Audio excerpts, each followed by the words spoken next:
What's up, guys? This is Ty Zen from modernsportstraining.com, and in this video I want to talk to you one of the most important factors that you need to know in order to move with fast speed and fast agility on the field, okay, or in the ring or anywhere. It's called initiating force.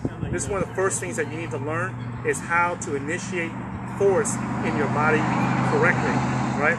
And what initiating force is, if you guys remember back in physics class or science class, you may have heard the great Sir Isaac Newton say that an object will tend to remain in motion unless acted upon by an unbalanced force. Now, please do not jump all over me because I'm not a good scientist or physicist, okay? Just know how to use this to increase your power and speed in sports, okay? So, whichever law that is, or whichever law of gravity or inertia or force, don't quote me on it, okay? But I know that somewhere along the lines, Sir Isaac Newton said that, you know, if my body is staying in one place, it's going to stay there until acted upon by an unbalanced force, okay? Now, in the Wu Chi system, we call that initiating force. In other words, an object will stay there until something initiates it to move, okay? So, for example, in order for my head to move to the right, if you'll notice and rewind the video, you'll see that my eyes turn this way first before my head can move that way.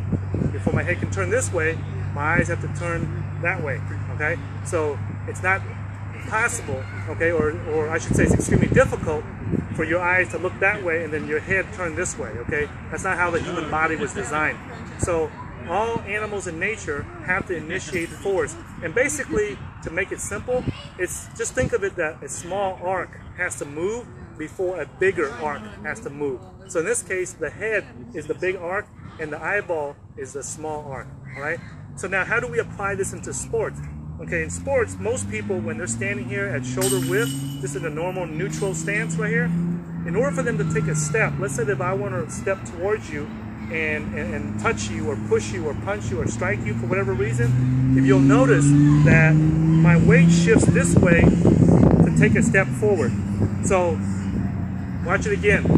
I shift this way to take a step forward. This is what we call a weight shift, okay? You never want to shift your weight in order to take a step. So this is the small arc here that's going to allow the bigger arc down here to move. And that's a very inefficient way to move in any kind of sport for two reasons. One is because you telegraph what you're about to do.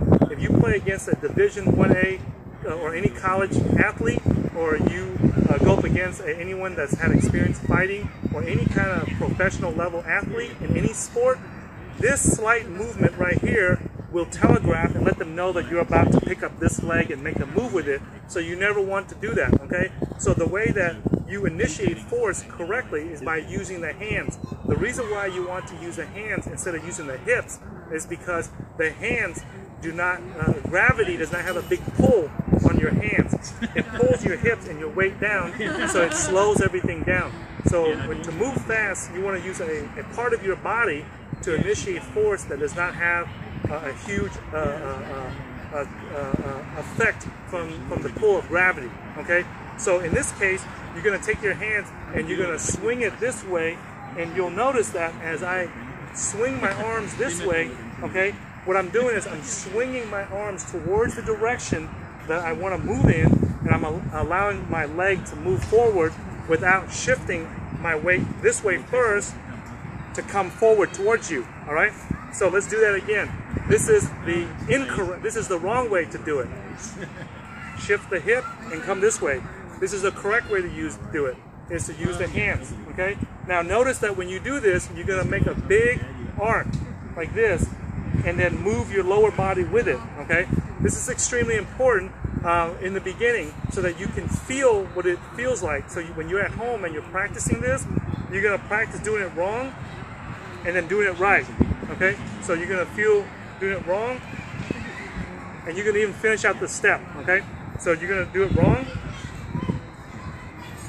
right? Like that. Then you're gonna do it correctly by using the hands to initiate force, okay? So if you'll notice, my toes are gonna touch first, and then it's gonna land like that. I'm not gonna land flat-footed. I'm gonna land with my toes first, and then come down. So it looks like this. Okay, and the other foot that's planted is going to come up and pivot slightly. Okay, it's going to it's going to come up and just pivot slightly like that, so that you have a smooth landing. And you know that it's correct when you land and your body is perfectly upright and there's no vibration, there's no wobble or anything. Anytime that your body wobbles when it moves, it's an indication that you had a weight shift, okay? And we'll talk more about that later, okay? So here it is again. All right? So that's how you initiate force, using two hands. Now, you cannot go into sports like in football when you're trying to tackle somebody or hit somebody.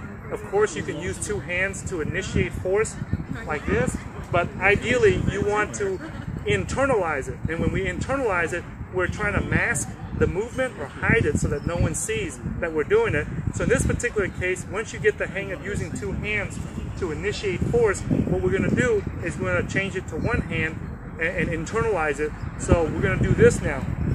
And you'll notice that I come up and I put my weight back down.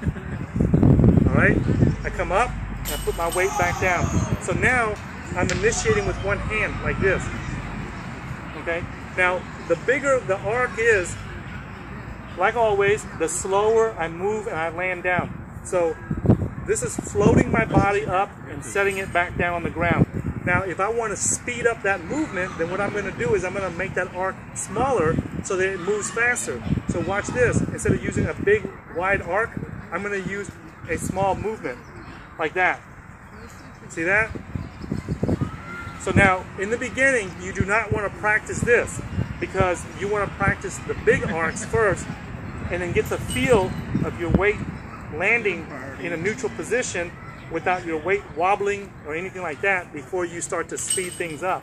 Now, as you get the hang of it and do this, what we're going to do now is we're going to internalize it even so that the arcs are smaller and shorter and so that your body can move faster. So in this particular case, I'm going to internalize and start using my elbow to initiate the force. So here it goes. So from here, I'm going to initiate force and move in like that. I hear it gets better. All right.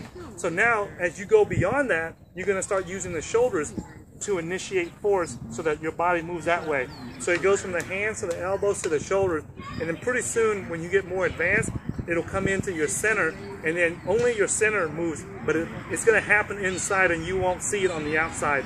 Matter of fact, once you get to the shoulders, it's rare that anyone's going to see that you just initiated force. So this gives you a huge advantage, because if I move like this, right, what it allows me to do is it prevents me from telegraphing to you what I'm about to do. And number two, it allows me to move my body in the direction that I intended instead of going in the wrong direction before I go into the correct direction. And I hope that this helps you guys when you watch this. Watch it again and follow along with me, and that way it will help you understand what is the initiating force, to eliminate the telegraph of your movement and to eliminate moving in the wrong direction before you move in the correct direction. If you have any questions or comments, please leave it below, and let me know how it works for you, and I look forward to seeing you in the next video.